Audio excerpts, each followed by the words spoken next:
Peter, welcome to Rochay Elite Movers and Shakers. Kevin, thank you very much. I'm delighted to be here.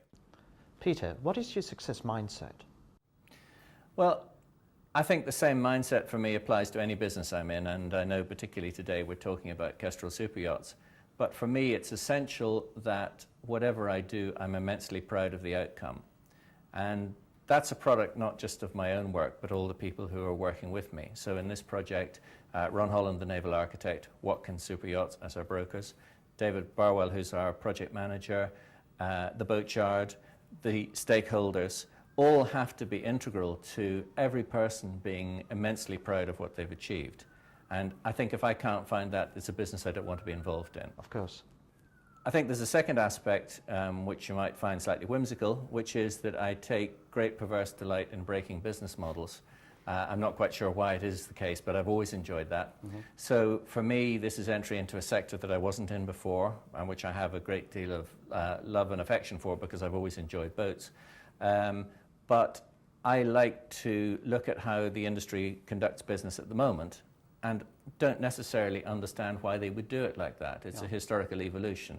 So in this particular case, there are things that we're doing which are not necessarily the norm in terms of behavior inside the marine sector. So our investor profile and the way that the corporation's put together is quite different from the normal. The way in which we're going to set out and sell the boat is different. And perhaps more fundamental than anything else, this product is different from anything that anybody else is offering in the marketplace. Mm-hmm. So essentially, what's so very different far as how you've structured it? It started out as an idea which my wife and I were discussing. We already owned a wooden sailing ship in Turkey, which we're operating as a tourist charter business successfully for 7 or 8 years. And there were certain aspects of that boat or ship which you could not replicate on any of the boats which you might find in Western Europe, for example. So we decided to try and put together a hybrid which had the comfort and the spaces of a beach house or a motor yacht, for example, but which was a sailing boat, and the sailing boat still had to have superb sailing characteristics. And we presented that as a challenge to Ron Holland, who is one of the foremost yacht designers in the world, particularly in the super yacht sector. And his initial reaction was that that wasn't achievable. And I said, well, that's your poison chalice. Go away and think about it. And after 2 or 3 months, I took him for a week on our existing sailing boat in Turkey. And about halfway through that week, he looked at me and said, I now see what you're asking me to do. I think this is a challenge which I would like to take on. And together we worked up a design of a boat, which I think is a very beautiful boat with enormous space and very high levels of stability so that it doesn't frighten non-sailors. So it appeals to the sailor and the non-sailor. It becomes a total lifestyle or family experience. And at the end of that design, I took it out and had it priced provisionally by a number of boatyards around the world. And on the basis of the price that I had, I went out and I asked 26 individuals whom I knew or knew of, all of whom were either resident in Northern Ireland, Scotland, or the Republic of Ireland. And of those 26, 24 said yes, which to me was a very important moment. And I think the fundamental for me was that all of those investors had to have more than just money to bring to the table to be interesting to me. They had to have something else to bring.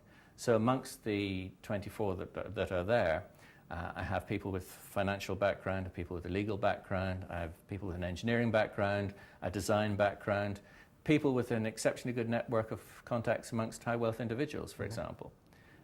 So that's how the corporate structure came together. Quite novel, I have to say. It's quite pioneering. Absolutely. I mean, one of the challenges for us was how to create a lifestyle, not to create a boat. It is, of course, a boat.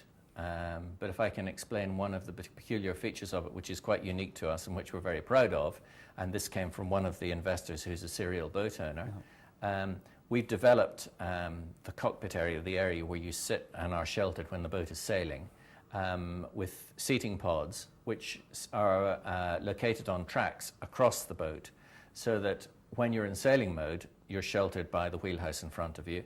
When you want to eat, the seating pods slide together to create an intimate dining area for the 8 to 10 guests on board.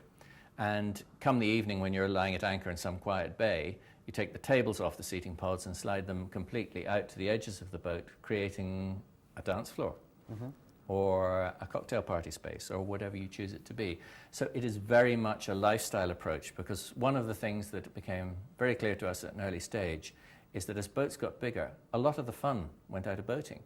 And if there isn't any fun in boating, and if there isn't a family component, then I'm not sure why people would want to spend money on a boat. So we've very specifically focused on fun, family, lifestyle, but absolute all the way through this, and we've emphasized this time and again with Ron Holland, is this boat must sail superbly well, so that you don't end up with an oil tanker. You end up with something that you can be very proud of its sailing capabilities if you sail, but enjoy it immensely if you don't sail. Peter, what was your tipping point? Well, as far as the Kestrel project is concerned, I think there are 3 tipping points, 2 of which are historic and 1 is still in front of me. The first one, which I've already mentioned, was the success in bringing in a number of investors who were prepared to support the project. And without their support, which continues and is very enthusiastic, I don't think this project would ever have started. The second tipping point was the successful search for a shipyard to build a relationship with, which is enduring. And I have to say that that was a very difficult part of the process, because we actually spent something in the region of 3 years looking at shipyards and moving towards building a relationship, and then deciding at the last moment that maybe they weren't the ideal partner. And eventually we settled on a yard in Bodrum in Turkey called Aganlar. And that has been one of the luckiest breaks I think we've had in this project, because they're a very interesting bunch of people. It's a family business which has been building wooden boats since the 60s. It's now in the 2nd generation, and they saw this boat and the involvement of Ron Holland as an international designer as an opportunity to move themselves onto a world stage from a regional stage. They have exceptional skills, but this was a different kind of boat to what they're accustomed to. So we've all worked very cleverly and clearly together to move them up to the next level, and along the way they have invested enormously in their own infrastructure to be able to work with us as the project develops in the future. And the third tipping point is, please? Well, the third tipping point, which is right now, is managing the overwhelming interest which Watkins have generated through the marketing of Kestrel in recent months. When we first designed this boat, we didn't know what kind of reaction we were going to receive from the marketplace, but the comments that we're getting are exceptional, and we're now moving forward to the commercial phase. Tell me, Peter, how did you manage to overcome the most challenging time in personal and in business? Well, I think the circumstances that I'm thinking of are the same for both. I sold my own family business in 2000, and it was a business which, like many in Northern Ireland, had its origins in the linen industry a couple of hundred years ago, and we'd evolved into plastics for insulation and packaging in the late 60s, and I was involved in energy efficient buildings, zero energy buildings in the 80s and 90s. And with other members of the family, we'd built a business which had a UK and Ireland-wide presence, and successfully sold it to CRH, the International Building Materials Company, in 2000. And part of the contract was that I stayed on, and over the next 3 or 4 years I was promoted to a position where I was looking after 16 different insulation interests across Europe, and tasked to buy more at every opportunity. And it involved an immense amount of travel and quite a lot of stress, and it was a world that was completely alien to me, really. And I remember coming home after 1 week, when I checked afterwards and discovered I'd taken 14 flights in the week, and I came home destroyed, and my family looked at me and said, "We don't want you around here." And they sat me down at Christmas that year and said, "If you're going to keep coming back looking like that, you're going to have to make a choice. It's either the family or the work." It didn't give me a lot of choice. So I made the right decision, and I voted to return to my family and resigned my position with CRH. And it opened a world of opportunity for me, really, because since that time I've been doing some high-level consultancy and chairmanship of a number of SMEs with, in most cases, a reasonable degree of success. And I've had the opportunity to start my own businesses, including Kestrel. Peter, where do you forecast the current trends to lead in your sector? Well, I think the economic hiatus of the last few years has introduced some interesting new possibilities. In the large boat market, already there are signals that people want to be seen to be operating a boat which is greener. So there are considerable efforts being made by a number of people, Ron Holland amongst others, to produce boats which consume dramatically less fuel. And by definition, a sailing boat is much softer on the environment than a motor yacht would be. So that plays into our hands very nicely, I think. The other trend, which I forecast, and this is really where Kestrel is aiming at, is that if people are going to spend large sums of money on a boat, they're going to want to enjoy it. And I believe in recent years, in times of excess, people have had boats which perhaps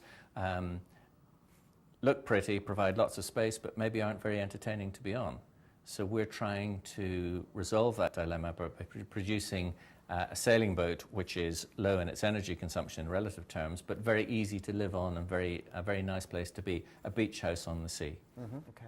And do you see the far as the sales side of the super yacht sector increasing dramatically, or is it on an even keel at the moment, or recovering? Recovering. I think for a couple of years it was seen as, may I put it like this, socially unacceptable to be spending large sums of money on something as conspicuous as a super yacht.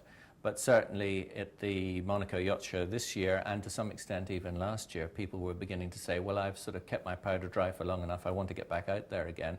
And there's no question now that there is an increase in the order level for new boats and commissions for new boats in the marketplace. Because essentially, those boats do for people what they always did. And just for a while, perhaps it was slightly embarrassing to be involved in the sector. People have got over that. Peter, what are your views on the economic upturn? I think there's been a major hiatus in the global money markets over the last few days, but essentially we are moving towards recovery. The path may be a little slower and a little longer than some people would like, but to me the interesting thing about the current economic situation is it's a time of enormous opportunity for those who have cash resources available to spend. Those without cash find the present circumstances extremely difficult. Those who have cash are seeing opportunities that they would never have dreamed of. And I believe Kestrel is one of those. Mm-hmm. You mean, as far as the super rich are certainly not finding an issue. Absolutely.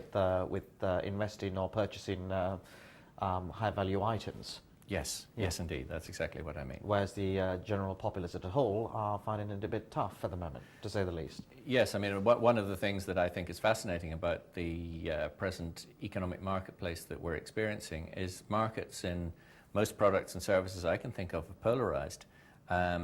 Instead of there being a massive middle market, which is the main marketplace, it's polarized to cheap and cheerful at one end and expensive but exceptionally good products which are still good value for money at the top end.